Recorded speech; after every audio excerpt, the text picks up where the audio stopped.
Hey everyone, I'm Rushlock, and I've been streaming on Twitch for about 5 years now. I run a relatively small channel. Um, I probably ban maybe a single digit number of people per year.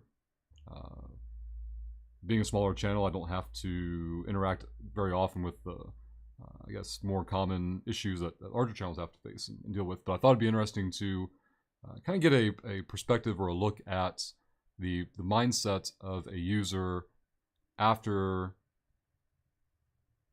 being confronted with the fact that their behavior is unacceptable and kind of get an idea of what they think about it and like how they view the situation. So, yesterday during Frank the Banks block, who streams on my channel as well, um, there was a user that was banned out from his chat. The reason is really not significant or relevant to the video or the topic that we're having here, and it would just detract if I went off on a tangent in that. And I'm trying to keep this as concise as possible. But later that evening, I was streaming some Magic the Gathering Arena, and while I was live, I was contacted by the user. And I don't need to read line for line for you for this. You can always pause the video and look at it for yourself. But um, effectively, it starts off with "Hey, why did I get banned? Will I be unbanned? Things like that." And this user had been like temp banned in the past, which is very unusual for me. I don't usually temp ban anybody. I figure if I have to make the click, I might as well make it permanent and move on. But um, this user was primarily active during Frank's block, and I figured if it were a major enough concern, Frank would let me know one way or the other if he wanted that person gone for good or not. And I never really personally followed up on it because it was never that big of an issue. But for whatever reason, this person was misbehaving on a new level that day, and I figured, oh, this is silly. I keep forgetting to touch base with Frank and find out what the underlying issue is, so I'll just go ahead and nip it in the bud and deal with it once and for all. But the person reached out and contacted, so I figured, okay, well, let's see if we can get an acknowledgement or realization from the person that they were aware of what was the issue was, and maybe they were like, hey, it was tasteless or immature or whatever, but don't worry, I won't do any more kind of a thing. So they're asking for more information, and it kind of has an assumption behind it that we the broadcasters owe them an explanation, right?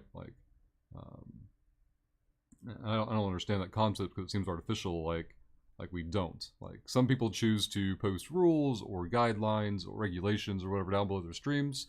Um, I've never overcomplicated it. I figure if someone is incapable of understanding how to be a functioning human being, that it's not really my place in the world to take the time out of my day and routine to explain it to them how to do so.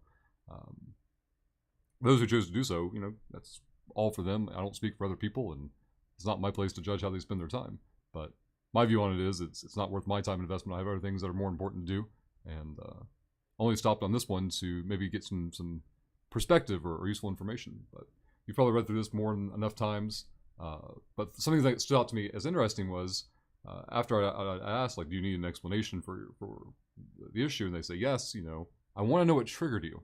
And this stood out to me because it's an obvious attempt at getting the issue diverted off of themselves and projecting it onto you. Obviously you have the problem, you have the issue. What do I need to tiptoe around? Or, the word triggered now is used obviously in a new context that's not exactly accurate, but it's become popular. So that's what you'll see pop up more and more over the last probably year or two. I'd say it's become very, very common. But I asked them, like, why do you think I was triggered? And they respond with what I thought was the most interesting thing in the exchange was they explained to us that if you ban someone all of a sudden,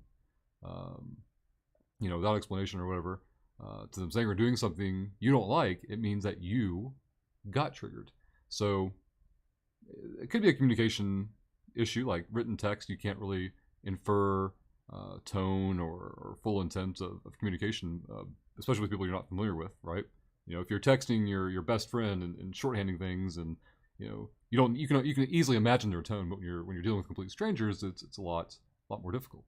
But I took the idea away from this that they were defining for me, like, hey, there's an issue on your side, and I just want to know in the future how I stay away from your bad side, or like what can I do to avoid getting such harsh and severe repercussions for actions I can't possibly fathom, you know, what I had done wrong. And as I said, I'm not going to go into great detail about what their posts and chat were about and what the issues were because it would detract, but they were indefensible. Like, nobody could have read these person's chat logs and made any claim to going, oh, well, that's not so bad, or I've seen worse, you know, things like that have, you know, flimsy value that they just don't make any sense. And I'll scroll down the rest of it. It's very, very short, but you know, I informed them like that's disappointing. You know, I told you I'm gonna read all this so you guys can follow along on your own. But another thing is like they kind of make the assumption that I had offered to explain it to them, which I thought reinforced the idea that from their perspective, you know, I or we as broadcasters owe the user an explanation for our actions and decisions and policies and things like that. To the point where he even, you know, ends up copying and pasting it. I have to explain to him that I asked him a question. The question I had asked, hopefully, is obvious that to you guys. Obviously, it wasn't obvious to them. But the point of me asking them if they needed an explanation was not to offer an explanation. It was to find out if, one, they were actually completely incapable of understanding what the misstep on their part was, or you know, to find out if they were just trying to bait out ooh, I got a reaction out of somebody, I want to find out what it is so I can, you know, puff myself up and feel proud about it.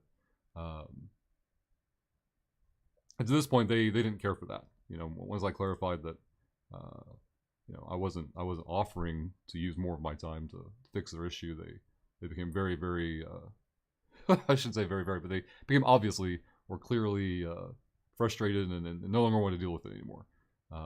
You know, that's when they start slipping in the name calling and puffing themselves up like, you know, I tried to do the right thing, I reached out, I made an effort, and things like that. And then they try to put that extra layer of veneer or sugarcoating on, like, you know, best of luck, you know. And the other thing I thought was really interesting was the, let's see if I can find it here, I will go support another channel. That's always the one that some of the nerds go to, like they want to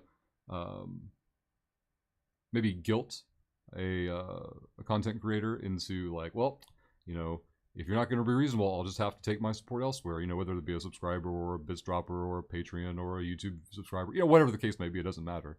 But it's always interesting to me sometimes when you see a user who will try to use their methods of support as like dingling the coin person, like, oh, well, I guess this is going to go down the street with me to somewhere else. And, you know, I typed out to them another response. You know, I never blew them off. I never dismissed them. I never, you know, told them to go away or anything. You know, I made the open offer here that, you know, should they ever understand the issues or the wrongness of their actions, you know, I'd listen to it and look forward to hearing from them and things like that. But as you can see, they'd already blocked after the last message. They want to have that last word. They want to have that triumphant, you know, stomping off into the sunset that I was right and, you know, feel vindicated and all that good stuff, right? So, yeah. You have seen all the text. You can draw your own conclusions. I thought it was an interesting interaction. I thankfully do not have to deal with this very often. Like I said, I ban probably a single-digit number of people per year, and of those, I'd say even a lower number actually go to this, you know, sink to this level of then trying to like bait out something from somebody afterwards. So keep in mind for those that maybe might be newer to the interactions or not as familiar with these types of people, like, don't waste your time. It's not your place. You know, don't let yourself get guilted or baited or whatever into interactions that don't make any sense. You know, all this person wanted to do, their goal or their mission or their focus was to get me to address their behavior in chat and tell them that's what I found offensive, so that they could flip it around and say, oh, well, I'm sorry you find that offensive when you shouldn't. You know, I'm sorry that triggers you and things like that.